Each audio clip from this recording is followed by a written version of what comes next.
Word to Image, Bible Translation Decisions, and its Impact on the Visual Arts. Okay? As I said, this is my master's thesis, so I'm dedicating it to my twin brother, Adam. I'm sure he knows all of this a lot better than I do now. But I love you. I miss you. See you soon, Adam. He looks a lot like you. It happens. So here's our topics, okay? So today, obviously, we're going to do an introduction. We're going to talk about some terms, abbreviations, and then we're going to talk about Moses' horns, okay? Then weeks 2 through 4, creatures. Lots and lots of creatures. Unicorns, satyrs, centaurs, sirens, and a lot more. And I mean a lot more. It's all in the Bible. I'm not kidding. Then weeks 5 and 6, bad guys and bad places. The devil, Satan, Lucifer, and a hell of a lot more. Yep. And then weeks 7 through 8, good guys and good places, angels, cherubim, seraphim, and of course, Jesus. Hallelujah. Week 9, we're going to do a 180. We'll look at it the other way around, and we'll see art's impacts on the biblical imagination. You probably have certain images in your mind of certain events in the Bible because of the way it's been portrayed in art. And then finally, week 10, we'll do a summary, review, questions, responses.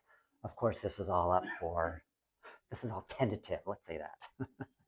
We may have to change things. If we have to go longer, we'll go longer if you're willing to do that. You guys good? Yeah? Okay, great.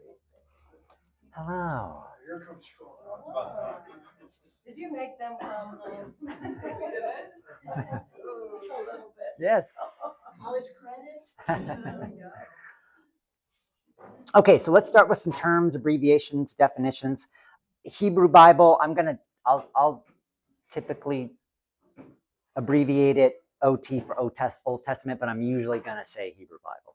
Okay, just in your mind, equate Hebrew Bible, Old Testament. Pentateuch, Torah, which would be the first 5 books of the Hebrew Bible, right? New Testament, right? Ancient Near East. So if you see ANE, that stands for the Ancient Near East, which is the geographical region, roughly corresponding to today's Middle East from about 3000 to 300 BCE. So a huge time span. Lots of different cultures. Transliteration. Here's a term that you should know. It's when you write or print a letter or word, or it can be a whole sentence, using the closest corresponding letters of a different alphabet or script. So, like, for example, this word in the Hebrew. Anybody want to guess what? Leviathan? Yeah, right? So, the Leviathan in our English is just a transliteration of the Hebrew. They didn't translate it. That's the point. A transliteration is just putting the word right into another language. Does that make sense? Okay. We'll see. These translators do this all the time, transliterate. A hapax legomenon. That is a word, one word. It's found in any given text only one time. The significance of that is, of course, it's very difficult to figure out what the word means because it only comes up the one time. So sometimes it's difficult to come up with a definition of it. Any questions? Good. Is this somewhere that we can access it, or can you just take pictures, or what? Oh, yeah, sure, I can send it out. Can you send it Would out? you mind, because I'm taping myself, would you mind putting that question into the microphone? Oh, okay. Yes. Is it? Yeah. I forgot the question. These are going to be Access. handed out with Yeah, these terms. is there access to this information? Oh, sure, I can send it out. Okay, great. Yeah, and if you wrote your name on the email, there was an email list going around. I will send out what we covered. Yeah, I know, there's a lot, and there's more.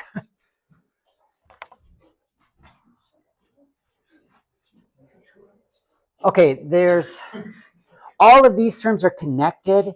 There's there's a section of writings, there's ancient writings called the pseudepigrapha. They're ancient writings that have not been canonized. Most are attributed to biblical characters long after they were composed.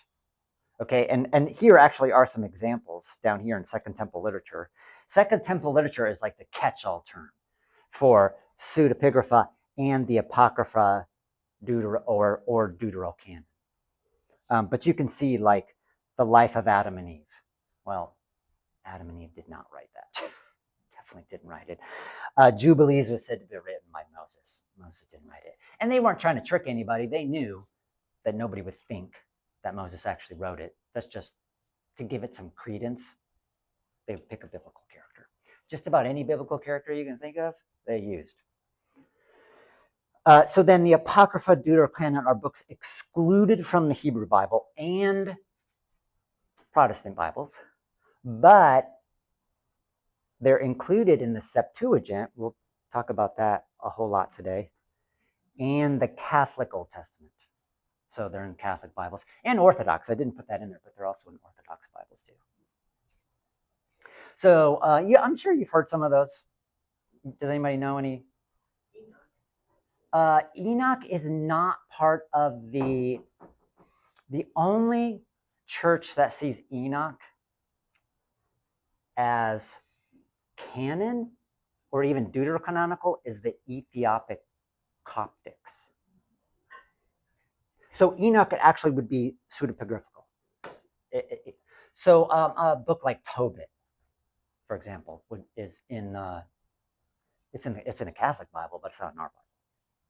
Some of those books are really fast. They're really great to read. Judith, oh my gosh, I don't even know why it's not in the Bible. It's a fantastic story. Okay, so any questions? We good? All right. I put these in red because we're going to talk more about these. I have individual slides on these. Dead Sea Scrolls, Qumran. I'm going to abbreviate that with Q. That's circa 2nd century BCE to 1st century CE, all the scrolls that were found there. The Masoretic text, here's a key one. MT, Masoretic. Hebrews, Jews today would really usually call that the Tanakh, TNK. T would stand for Torah, N would stand for Nevi'im, which are the prophets, and then the K and H would stand for the Ketuvim, the writings. We add a category, which would be historical books, right? But for Jews, even today, they don't do that. It's T and the Tanakh. That would be the whole Hebrew Bible. But Masoretic text, don't forget about that one. Old Greek, this is a translation from Hebrew to Greek done in the 2nd to 3rd centuries BCE. Septuagint, here's another big one. The LXX. Hebrew to Greek, done 1st to 3rd centuries BCE. Vulgate, here's another big one. Here, this is Hebrew and Greek to Latin. 4th century CE, so later. Then we won't talk a whole lot about Targums, but that's Hebrew to Aramaic from 1st to 7th centuries. So big time span with Targums. Targums were like, they're very different. Like some of them are very strict translations. Like this one called Onkelos. This guy named Onkelos did one. Very strict from Hebrew to Aramaic. This other guy, it's called Pseudo-Jonathan because Jonathan says he wrote it, but it's not Jonathan. It's called Pseudo-Jonathan, and it's more like a commentary than it. I mean, he'll just add whole sentences. Just add whole sentences into the Bible. He's translating, but he's like, oh, well, what they actually mean is blah, blah, blah. Like, oh. But it's interesting because then you kind of get an idea of, okay, what were these people thinking like as they were translating? Like, what did he think about this passage? So it is relevant. Okay, just a few more terms and abbreviations, and then we'll dig into some of them a little more clearly. the Douay Rheims American. Now, these are English. These are all English translations. This is an English translation from the Vulgate. So it's going from English, it's going from Latin to English. So what would be a possible problem with that? Like, what would be some issues with that? Yes? Translating from not the original source. Yeah, so Eli said it's not translating from the original. That's why I'm going to re-say it. It's not translating from the original source. So now you're going from Hebrew, Greek to Latin to English. But this will be very helpful for us because I'm not going to put the Latin up here. I can't be Latin. You probably can't either. This is a very helpful source for us as English speakers because this is a translation from the Latin to the English. So we'll get an idea of, oh, okay, that's how they translate it in the Latin. That's why we'll talk about this DRA quite a bit. Of course, you guys are familiar with the King James Version. That was done from Hebrew and Greek and Latin. They also used the Latin to English in 1611. This is also a really helpful source as well. The Netz Bible, which is a translation from the Septuagint. You guys remember what the Septuagint? What's the Septuagint? Hebrew to Greek. Yes, Hebrew to Greek, right? And you can see it's very, very recent. 2014 is when they published this. You can find it all online for free. You can find the whole thing. So again, these are helpful resources for us as English speakers because then you go, oh, okay, I understand how did they translate it from the Hebrew and Greek to Latin, and then this is just straight up Greek, but with the Septuagint, it's Hebrew, Greek, English with this Netz. You guys following? You guys, that's okay? Okay, great. Okay, so now let's talk about some of these more specifically. For example, the Dead Sea Scrolls. So Qumran, Dead Sea Scrolls. Qumran is the area where all these scrolls were found. And it's also how they're organized. So like, for example, it'll say scroll 4Q41. You're like, what does that mean? That's cave 4, because there were 11 caves total where they found all these things. And it was the 41st scroll or fragment they found in that cave. That's how they organize it. The first scroll was found in 1947, so pretty significant year for this whole geographical area, right? It's really unfortunate. I was just finishing up a chapter today. Like, they really had no idea what they had found. No clue. And they really didn't do anything with it until the 1990s. Yeah. Part of it was ineptitude. There were a bunch of lawsuits going on. But it's unfortunate because there's about, it's hard to count because some of them you're like, they wonder, should we count this as a scroll or a fragment? So, but there was about 1,000 scrolls found. Not all Bible, not just biblical books. And then tons of other fragments. And not just writing, like lots of pottery, phylacteries, the things that Jews put on their foreheads, and they found a ton of those too. And they're still organizing it. They're still sifting through all this stuff. It's really hard to overstate the impact of this find. It would be really hard to exaggerate it. For example, in about 2015, they did some high image laser view of this one scroll that they just absolutely could not. If they tried to unroll it, it was just gonna poof, So they took this like high res image of it, and it was Leviticus. It was this is unbelievable. It was exactly the same thing that the Masoretic text has of Leviticus. The significance of that is that this scroll is about 1,000 years older than what's in the Masoretic text. It was exactly the same. So in terms of like biblical studies, the Dead Sea Scrolls is just a huge find because it bolstered the veracity of the Bible so much, at least the Hebrew Bible.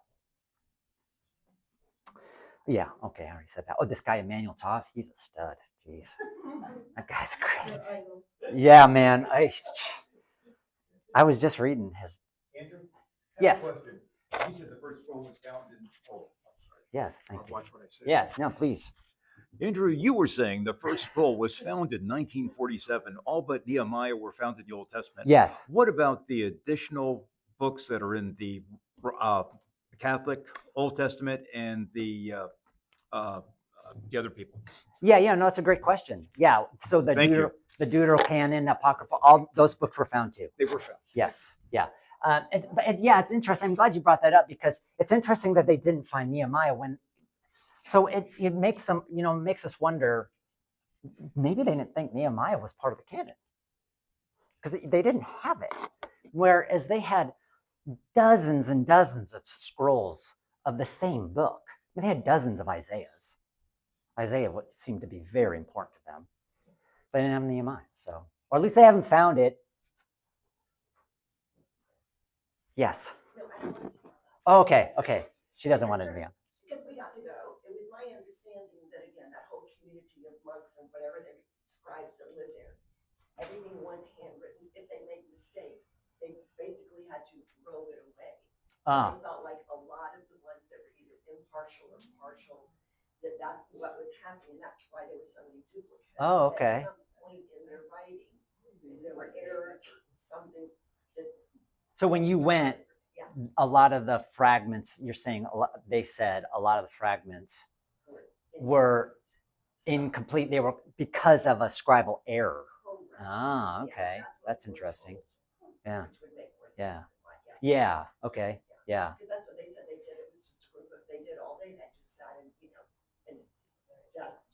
Yeah, they just sat it. we'll talk more about that when we get to the map. That's okay. That's fine. No, thank you for sharing. Yes. Are they on? Yes, but it's more in, not at Qumran. You have to go to a biblical museum in Jerusalem. Most of them are in Jerusalem now. They They do, and they only, they continually, change them out because they don't want too much light exposure. they were, I'm telling you these, I read this book called the Aleppo Codex. We'll talk about that in just a second. When Israel when it was allowed to be a nation again, they were relentless in trying to find old manuscripts. They would go to any length to get it. And if you read the book Aleppo Codex, which is very readable, it's not an academic book. This New York, I think it was a Washington Post or New York Times guy, he wrote it called Aleppo Codex. Very interesting. It's like it is actually a murder. It's like this mystery of what happened to the Aleppo Codex. We'll talk about that when we get to the Masoretic text, which is next. So the Masoretic text, okay, again, like this is super important. Here's a picture of the Aleppo Codex, by the way. It's totally fake, okay? These pages are real. That's it. So if you ever go to see the display, the only thing you're looking at is that page and that page. Because they're not going to put the real thing out there. No way. It's a crazy story. Yeah, Aleppo Codex by, I think the author's name is, Friedman, Maddie Friedman. Really interesting. But so the Hebrew Bible was collected and organized by the Masoretes, and Masorah means tradition. So it'd be like traditionalists. From the 6th to 10th century CE. So this is later, okay? It's definitely later. Vowel signs were introduced because, originally Hebrew was just consonants. So you had these vowel signs. You can see this is the same word, but you can see they added all these little symbols to indicate the vowels. I'm not saying I know exactly all that right there, but so when they made these texts, they would have a scribe, like Joanne was saying, who would just write the consonants. This was more just like a mechanic. Like doesn't matter. He doesn't really know what he's writing. He's just writing, just looking at this, that's it. Or whatever they're saying, he's just writing it. Then there's a specialist called a Nakdan who adds the vowels. That's the person who really knows what the text is, right? Because it makes sense. They have to know the word in the context and know which vowels are supposed to go in there to say what kind of word it is. Does that make sense? Andrew, question? Yeah. When were the vowel signs introduced? At this time, 6th to 10th centuries. So Yes. not with the earlier, with the. Okay. No. Yeah. Run. With these Masoretes. Yes. And then the Masorete is a third person. So it's like you would need at least 3 people to create a scribe to create a text like this. You need the guy writing the consonants, then you need the specialist who knows the vowels, and then you need to know how to then you have to have the Masorete, who you can see in this picture here. They start adding all these extra paratextual information. Like, oh, this actually says this, and that goes to there, and we're not sure what this word might mean.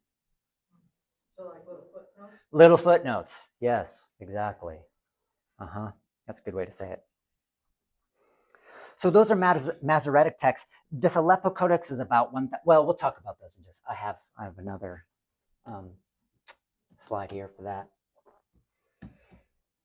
So these are some of the major codices of the Masoretic text. So part of the reason I have this up on here is I don't want you to think there's just like one Masoretic text, because there's not. There's a whole bunch.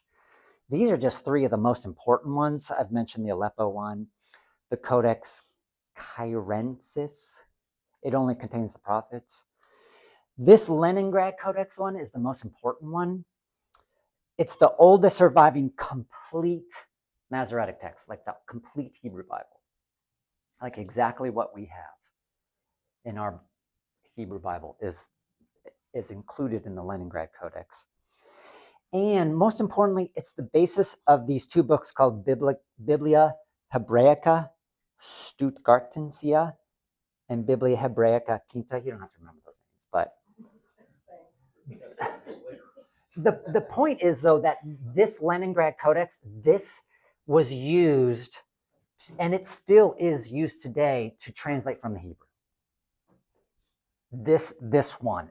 The Aleppo Codex, people really don't have access to this. And the Codex, well, that one only has prophets. So this is the one that if people want to translate from the Hebrew to whatever language, this is the one they use. Can I ask you a question? Yeah. What does codices mean? Oh, just like a collection. Yeah, think of a collection. Yeah, so it's like, and that's a good point. I'm glad you brought that up too, because then this is the process with this, putting these codices together. This is the process where that was not their main point, but it was kind of like, what are we going to put in here? So it started to form the Hebrew Bible canon. Because it's like, well, are we going to include Tobit? Are we going to include 1st and 2nd Maccabees? So that was like a secondary reason for them to do it, but that's what happened, because you had to decide, what are you going to put in here or not? I mean, these things are unbelievably expensive to make. Good, thank you. Great, good questions. Okay, so now we get to the Septuagint, okay? So there's this letter of Aristeas to Philocrates. So it's this guy named Aristeas. He writes this letter to Philocrates, his brother. Well, he says it's his brother. This guy probably didn't exist. And he states this is the legend, okay? States the Septuagint derives from 72 Palestinian Jewish elders, and miraculously, 6 from each of the 12 tribes. And you can look at Exodus 24-9 to see why 72 elders would be very significant. They translate the Pentateuch into Greek. Okay, so just the first 5 books of the Bible, at the call from the Alexandrian librarian of King Ptolemy II in Egypt. So, I'm sure you guys have heard of the Alexandrian library, and they say, hey, our library is not going to be complete unless we have a Greek translation of the Hebrew Bible. And so they woo these Jewish elders to come and translate it. I read one book, this was funny. He was like, the only thing that we can say with certainty about the Septuagint was that at some time in the between the first century BCE and the first century AD or CE, a translation from the Hebrew into Greek was done. Like, well, that's pretty self-evident because we have it. But most scholars agree that it probably was written in Egypt because it has kind of a Greek Egypt slant to it. So then in the 2nd to 3rd centuries, the Septuagint, the name was extended to all the Greek translated books of the Bible, including deuterocanonical books, and all of that was probably done in Palestine. When scholars look at the different translations of, like, let's say, when they compare like the translation of Nehemiah to Isaiah, there's differences. Like some of the Septuagint translators, and we're going to see lots of examples of these, by the way, some of these Septuagint translators felt very free to translate how they thought the Hebrew was supposed to be translated.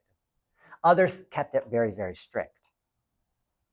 I'm not saying that that's good or bad. There's advantages and disadvantages to both. And we'll find out that if there's anything you find out in this class, okay, translation is interpretation. It just has to be. Just has to be. Oh yeah, that's a little. From the Codex Sinaiticus. Yeah, I know they've got these funny.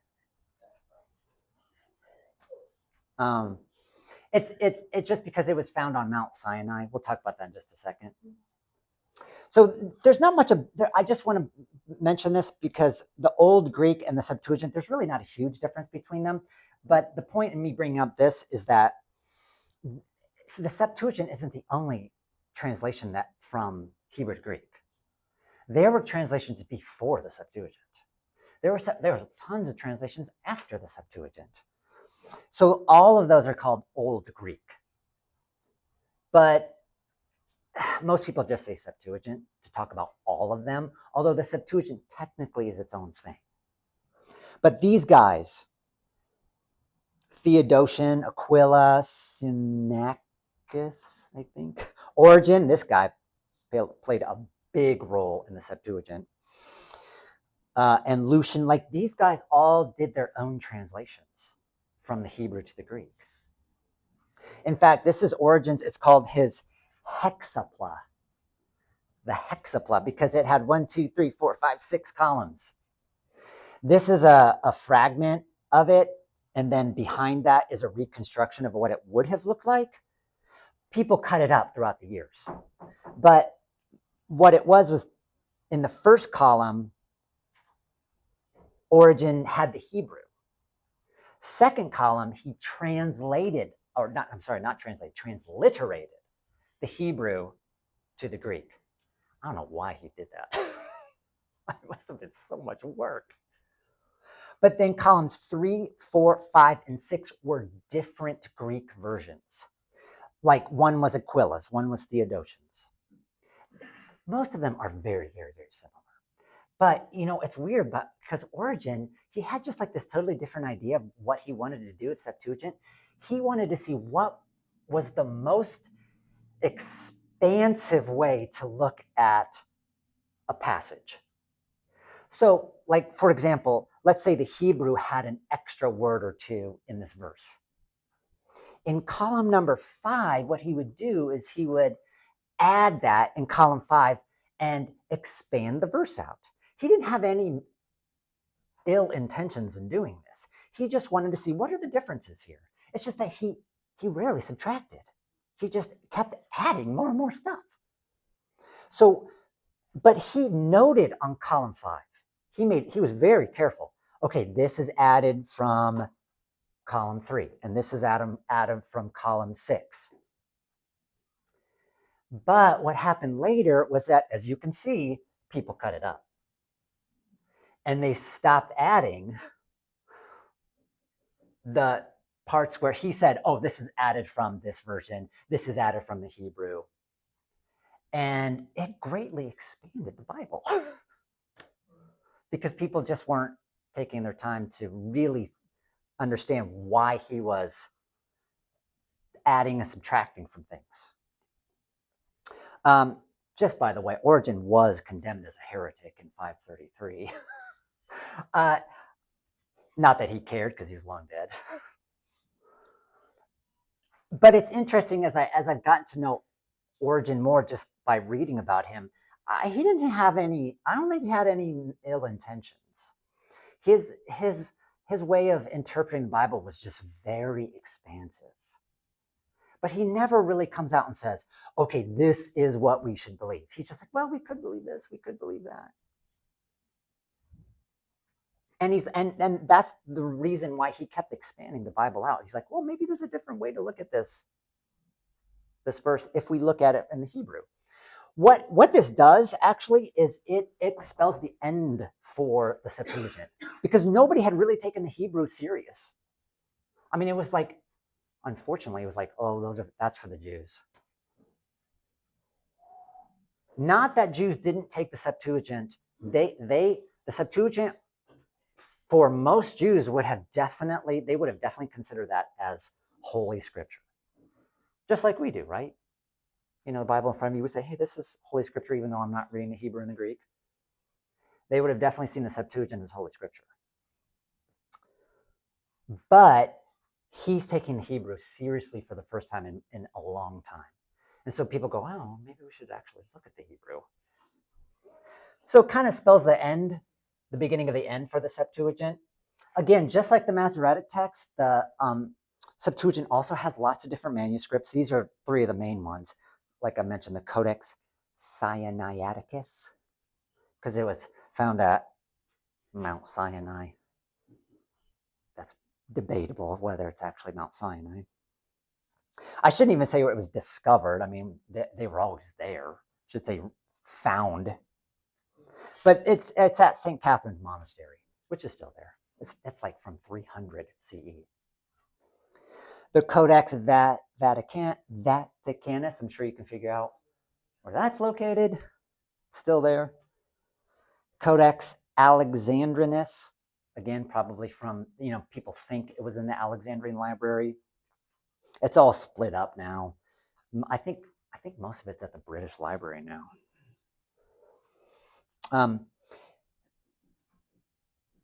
Yeah, I guess that's all I'll say about that. Any questions? Okay. Now, just as a way, there are some differences between the Septuagint and Hebrew here, some of the main ones.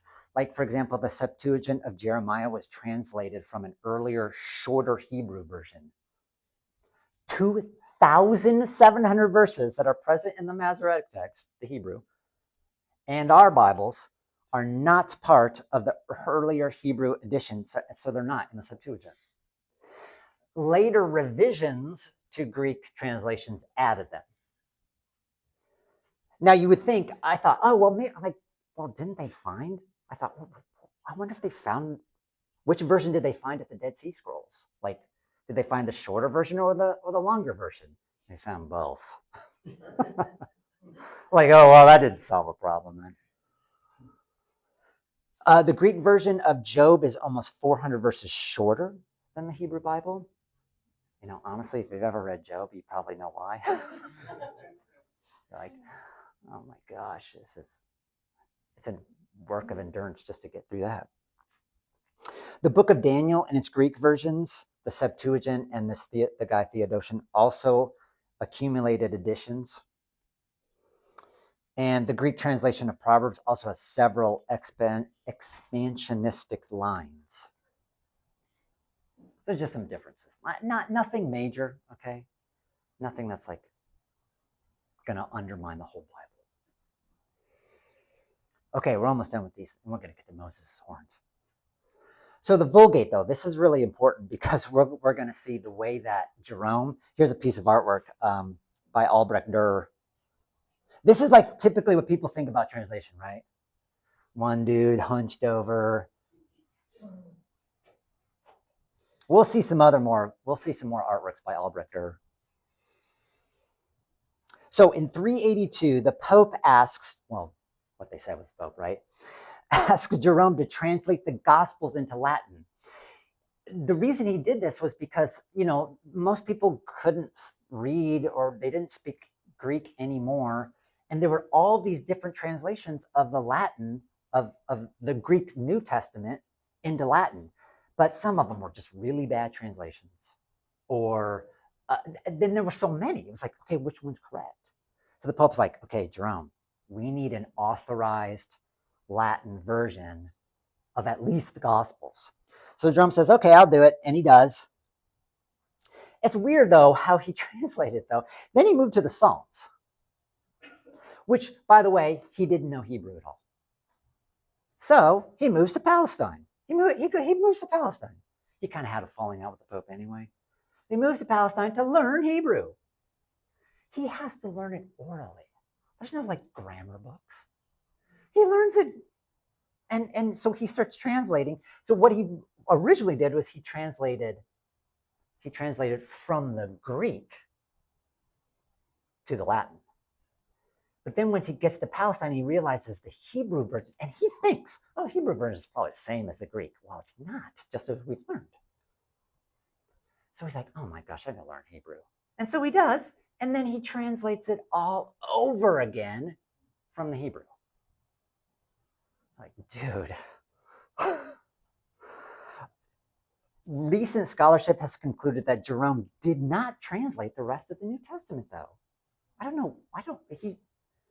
It was translated into Latin, but probably not by him. So he only did the 4 Gospels, and then he went to the Old Testament, and he probably did the entire Hebrew Bible. That's what scholarship seems to think, but then he never did the rest of the New Testament. So yeah, I don't understand that.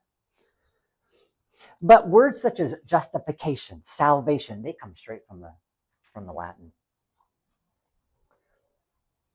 Jerome is the first to include introductions to the books of the Bible. Like he has these long commentaries, which are really, really interesting. We're going to get into some of them because he's got some really interesting things to say. Again, we'll talk about it when we get to Moses' horns, but I definitely have a whole new appreciation for Jerome. The Vulgate remained the official Latin Catholic Bible until 1979.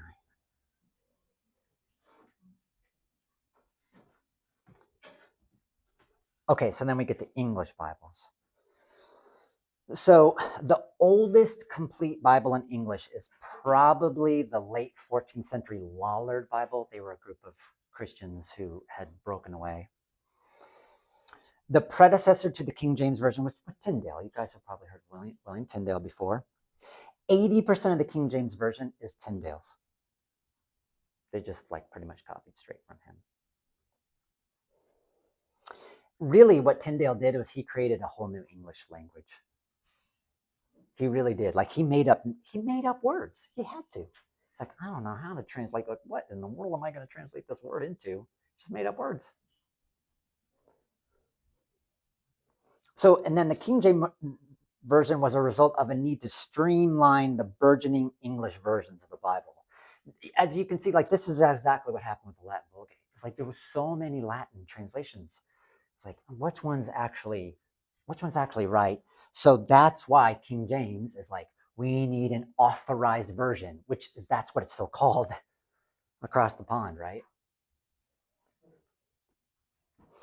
Martin Luther and Philip Melanchthon, they translated the New Testament from Greek, which, by the way, they used Erasmus's. Which Erasmus, if you know anything about Erasmus and Luther, they hated each other. But they used Erasmus's Greek to German in 1522. So pretty early. So, just tons of translation was going on once the Reformation hit.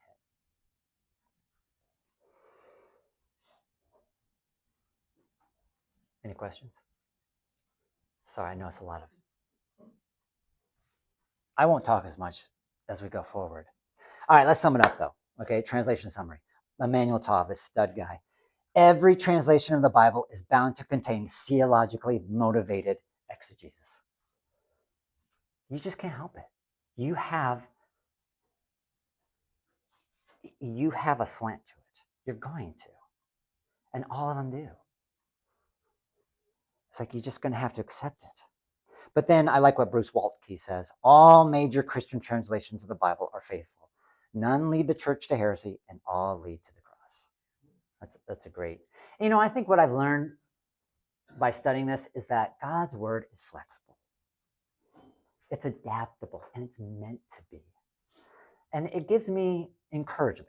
Because I'm like, no, that's how God is, right? He's flexible. He adapts to us. And his word is meant to be that way too. And it will continue to be that way, won't it? As more languages, as more Bibles are translated to other languages, it just has to be. Living and active. Right, it's living and active, and it still is. And the translation process, and again, it gives me so much encouragement to think that hundreds, thousands of unknown people have contributed to what we have as a Bible today.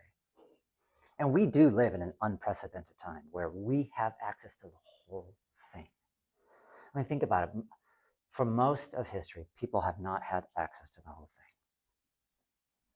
So, at one time it's encouraging, but another time, you say to yourself, yeah, I got more responsibility though, because I know the whole Bible and I can read it in just about any version I want.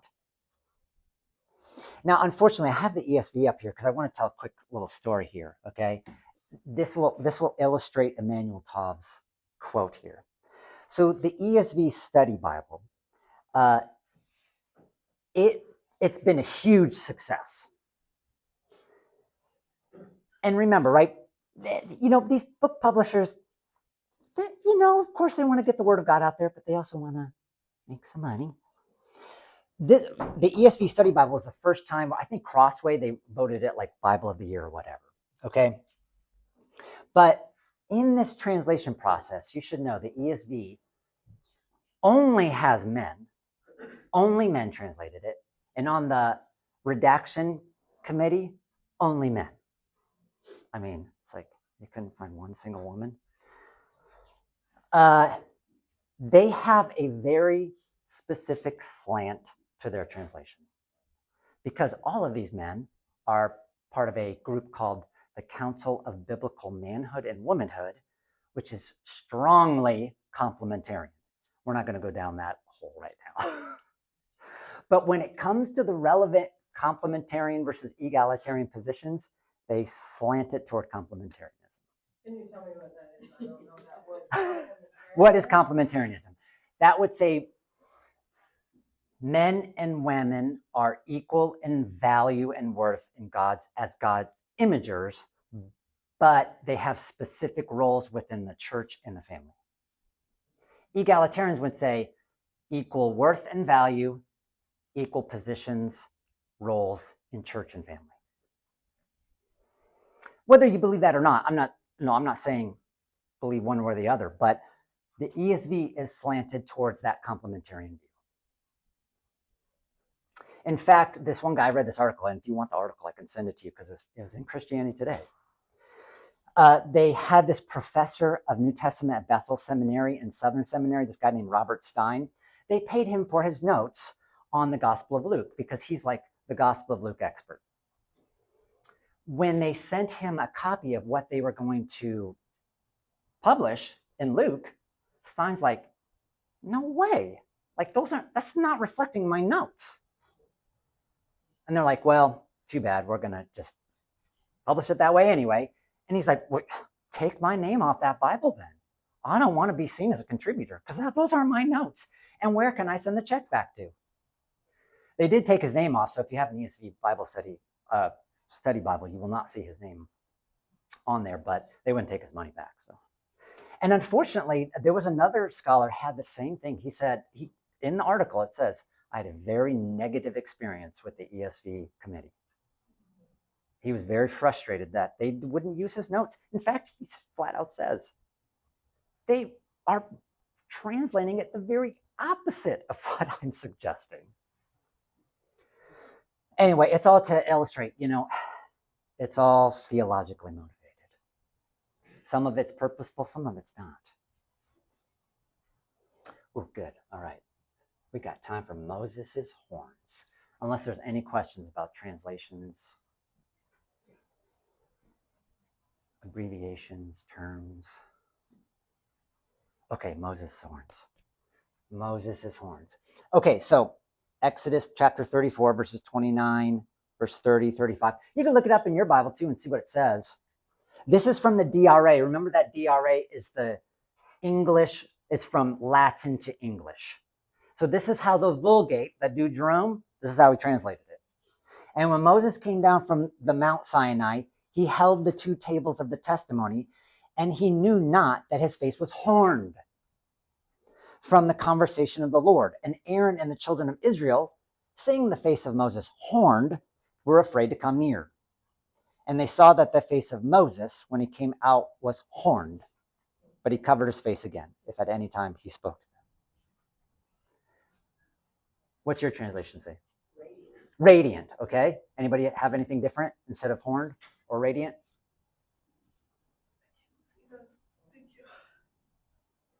Yeah, Exodus 34. Anybody got anything different? ASB just says his face shone. Okay, his face shone. Okay. So the word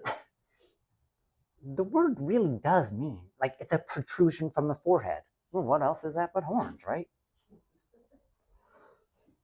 So why does he put a veil over his face then? Yeah, okay. Well, I mean, it could cover the horns, right? I guess you could like Uh-huh. attach it to the. Right, right.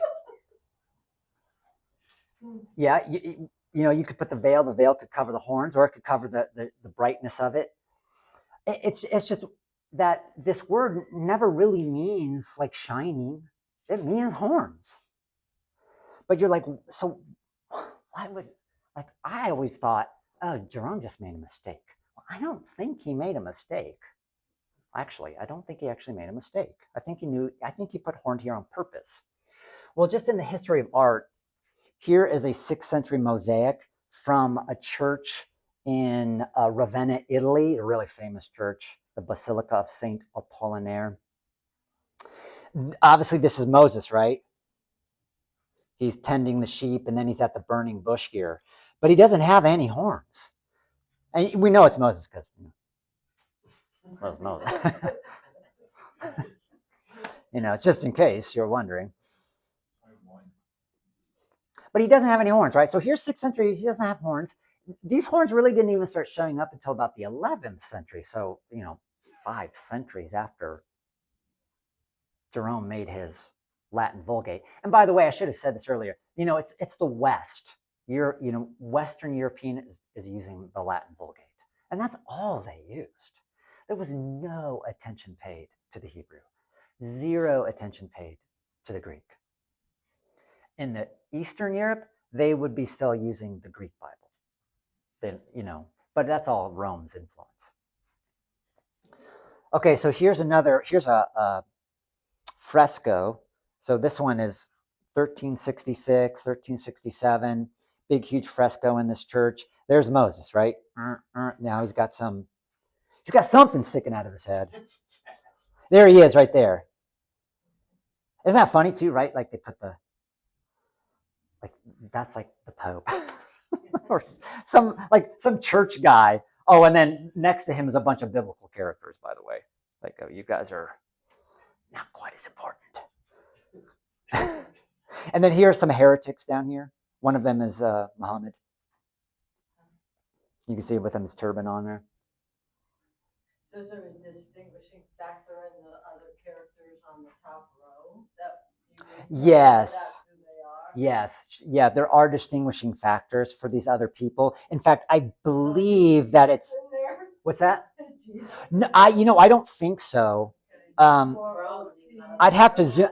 I think they are listed right here, but I couldn't quite zoom in and see, but I think they're listed. I'd have to look at my notes again. I do know that the article I read about this, it did list who these people were next to him. That's probably John because he doesn't have a beard. Usually John they didn't show him with a beard. He's always depicted as being incredibly young. Yeah, he's usually always. All the churches I went to in Egypt, he always looks like a girl because he's depicted as like being like super young.